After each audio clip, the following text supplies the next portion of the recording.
Pesan baik untuk aparat penegak hukum di Kalbar, terutama Kejati Kalbar dan PN Pontianak. Jika ada yang berjumpa dengan pegawai dari Kejati Kalbar dan PN Pontianak, tolong disampaikan ya. Sudah berulang kali saya sampaikan kepada pihak Kejati Kalbar, saya adalah mantan narapidana kasus korupsi yang tidak terkait dengan uang korupsi sekecil apapun. Buka blokir semua rekening perbankan atas nama saya, Insinyur Adi Suyatno MM, yang sudah kalian ban selama 9 tahun. Kalian itu bekerja membawa marwah dan warna penegakan hukum. Seharusnya menjunjung tinggi dan menjaga kesatuan. Terlebih kalian juga harus menjaga nama baik keluarga dan diri Anda. Sebagai APH, pendapatan resmi kalian itu sudah sangat besar. Seharusnya kalian itu sudah cukup. Terlebih yang di Pitsus, kewenangannya lebih seksi dari aparat, dari kolega kalian yang di Pidum, yang ngurusin kasus pencurian, pembunuhan dan lain-lain. Di Pitsus, kasus korupsi itu kalian punya kewenangan dapat melakukan penyelidikan dan penyidikan, apalagi targetnya orang terkenal. Namun jika seandainya kalian semua terpaksa melindungi orang yang bersalah, itu urusan kalian. Tapi jangan sekali-sekali menyalahkan orang yang tidak bersalah. Hukum alam atas karma itu akan mendatangi kalian. Kecuali kalian tidak beragama, tidak kenal dosa, dan tidak yakin akan adanya siksa neraka. Dampak yang ditimbulkan akibat korupsi, Rp1 yang dilakukan aparat penegak hukum itu lebih besar. Most very dangerous extraordinary crime dari masyarakat sipil yang korupsi hanya Rp1. Kalian diuntungkan dengan sistem peradilan di Indonesia. Jaksa, hakim yang melanggar pidana, justru penyidikan dari kejaksaan, dan hakim memutus perkara. Semua kolega kalian. Semoga pemerintah kelak mau merubahnya agar pidana yang dilakukan khusus aparat penegak hukum diproses oleh auditorat militer. Saya hanya mengingatkan, jika para kalian aparat penegak hukum melakukan perbuatan korupsi, terima suap atau pemerasan dengan menjual kewenangan, itu pasti alibinya dilakukan melalui pengacara, keluarga tersangka, atau melibatkan kurir. Anggap saja 4 orang itu yang tahu.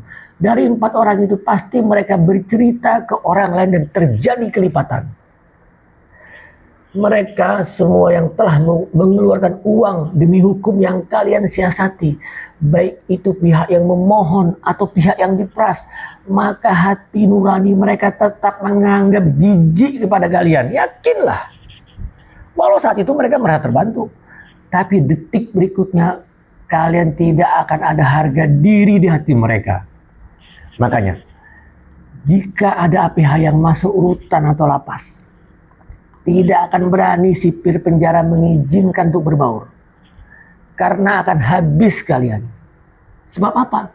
Tanya saja kepada mereka terpidana yang ada di penjara manapun.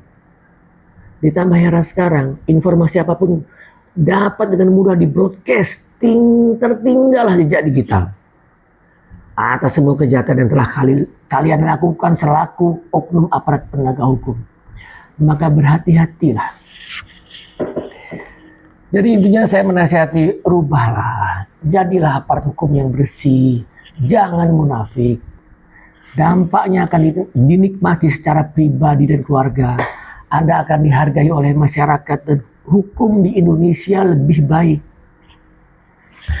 Nah, ini tolong sampaikan pesan saya secara personal pribadi ya, kepada Warih Sadono saat itu selaku Kejati Kalbar. Warih Sadono, saya tidak kenal Anda, lihat muka pun tidak pernah. Tapi Anda wajib bersyukur banyak keraguan dan tuduhan masyarakat tentang Anda seperti yang ada di Google belum ada yang terbukti. Yang saya tahu, Anda cemas saat saya mengajukan pra peradilan. Untungnya ditolak hakim.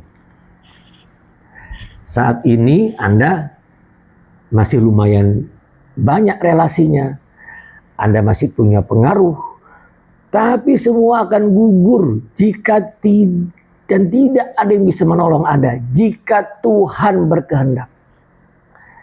Saya yakin Anda tahu, sejak 2020 setelah saya bebas, saya sudah membuat laporan pengaduan kemana-mana. Saat ini sudah 9 tahun.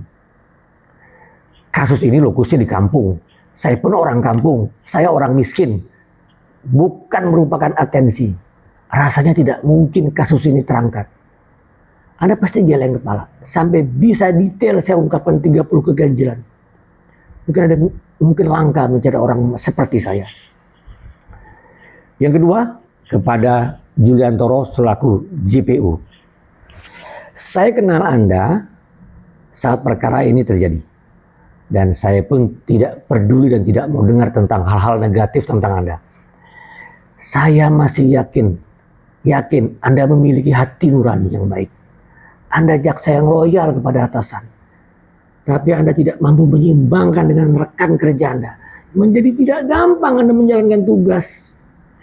Dalam ilmu intelijen, Anda pasti tahu, terjadi OSINT, Open Source Intelligence, diperoleh dari sumber-sumber internal. Nggak tahu ya, benar atau tidak. Banyak sekali kebencian yang Anda utarakan tentang saya yang disampaikan oleh pimpinan saya. Tapi sampai sekarang saya tidak dendam. Saya anggap biasa aja. Itu bagian dari trik dan manipulated. Dan saya nggak masalahkan itu. Karena selama saya bertemu face to face, Anda sangat baik. Anda respect. Anda honor. Respect is a way of a training, of thinking about something or someone. Of course, I think well of you. Saya berpikir baik tentang Anda. Dan saya yakin, I know, finally you are confused about the determination of me as a suspect.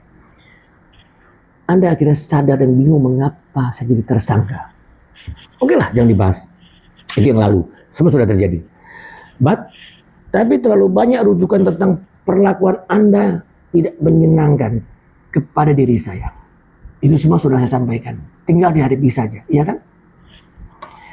Yang ketiga, kepada Kusno selaku Ketua PN dan Hakim. Saya juga tidak mengenal Anda.